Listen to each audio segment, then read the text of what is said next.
Узурпиран простор и проблем со дивоградби. Жителите од улица Пиринска реагираат на објекти кои се поставуваат на место кое е државно, го узурпираат паркинг просторот и представуваат проблем за нив. Околу 100 граѓани се жалат бидејќи како што велат со легализација на овие објекти се намалува просторот кој е за жителите, не можат да се движат и да се паркираат.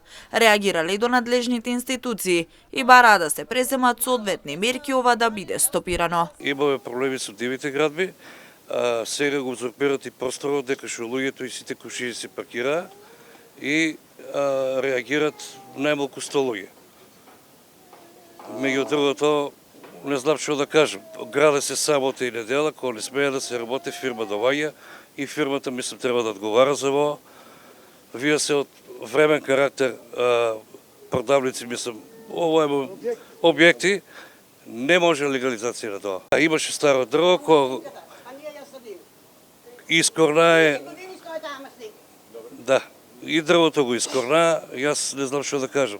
Се е узурпирано. Еве, гледате, можете да снимате, тоа е тоа. Градењето започнало во петокот, велат жителите, и се градело во текот на викендот, кога надлежните институции не можеле да излезат на терен и да реагираат.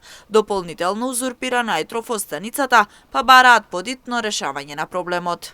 Тоа е државно земјиште и не би требало да се узурпира без дозвола на соодветните институции кои се надлежни за тоа. Петокот поручок, сабота и денеска пробаа да, али со организација на граѓаните прекинаа да градат. И мислам дека тоа треба да се донесе у правобитната состојба која си беше, за да нема револт кај соодветните граѓани кои се у околината на улица Пиринска од 20 до 40 до 60 број. Трафостаницата ја узурпират, ограничуваат ја комоцијата на трафостаницата која е витален објект за граѓаните тука во вај дел на градот. Така да едноставно институциите да си преземат своите врски кои се надлежни за тоа. За проблемот запознаани си од општина Штип. Вела дека од утринава инспектори се на терен и реагираат за решавање на проблемот. За тоа сведочат и снимките од лице место, кои потврдуваат дека просторот ќе остане слободен за овдешните жители.